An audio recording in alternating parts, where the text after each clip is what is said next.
আহমেদাবাদ বিমান দুর্ঘটনার পরে সোশ্যাল মিডিয়া জুড়ে ছড়িয়ে পড়েছে একটা ছবি। মাঠ জুড়ে ছড়িয়ে ছিটিয়ে আছে শত শত আধপোড়া টাকা, 500-100 টাকার বান্ডিল জ্বলন্ত ছাই হয়ে মিশে গেছে ঘাসে। অর্ধপোড়া পাসপোর্ট, ছিন্ন ভিন্ন পরিচয়পত্র, অচেনা মুখগুলোর ছবি, কিছু হাহাকার মাখা দলিল, সব মিলেমিশে এক গভীর আর্তনাদ। এক মুহূর্তে যেন সব থেমে গেল। যে টাকাকে ঘিরে এত আকুলতা, এত যুদ্ধ, তা আজ নিঃশব্দ। জ্বলে পুড়ে ধূসর। কি নিঃসঙ্গ সে মৃত্যু, কি নির্মম সে পরিণতি। প্রতিদিন আমরা টাকার জন্য ছুটে চলি। কেউ ঘুম ভেঙে প্রথম ট্রেন ধরেন, কেউ রাত জেগে ফাইল সাজান, কেউ নিজের আনন্দগুলো বন্ধক রেখে ভবিষ্যতের সুরক্ষায় বিনিয়োগ করেন। কেউ ভালোবাসাকে সময় দিতে পারেন না, কেউ ছেলে মেয়ের মুখ থেকে হাসি ছিনিয়ে নেন স্ট্যাটাসের জন্য, কেউ সম্পর্কের উপর ফেলে দেন হিসেবের ছায়া।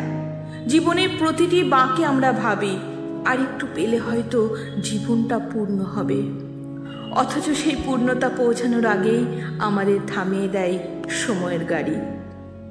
সত্যি বলতে কি, আমরা যত টাকা জমাই, জীবন ততটা সময় দেয় না তাকে ছুঁয়ে দেখার।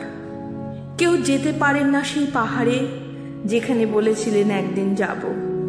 কেউ হাতে তুলতে পারে না সেই প্রিয় খাবারের প্লেট, কারণ আজ ডায়েট। আর কেউ সাহস পান না মনের মানুষটিকে বলতে, ভালোবাসি তোকে। আহমেদাবাদের সেই পোড়া নোটগুলো যেন সেই না বলা কথাগুলোকে গোপন চিঠি, যা আগুনের আঁচে আজ চিরতরে নিশ্চিহ্ন। জীবনের আসল সম্পদ কি?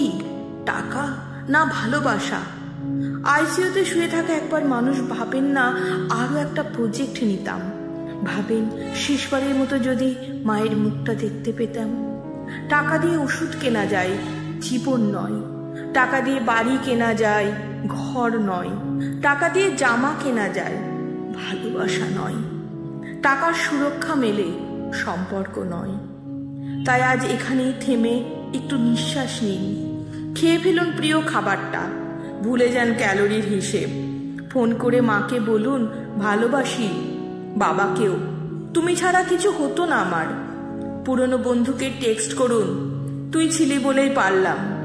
প্রেমে থাকতে বলেই ফেলুন, তুই ছাড়া আমি অসম্পূর্ণ। হয়তো আগামী সেকেন্ডটাই শেষ সেকেন্ড, কে জানে। আহমেদাবাদের সেই ছাই হয়ে যাওয়া টাকাগুলো, সেই অন্ধকারে ঢেকে যাওয়া যাত্রাপথ আমাদের সামনে রেখে গেল একটা কঠিন প্রশ্ন। শেষে থেকে যায় কি?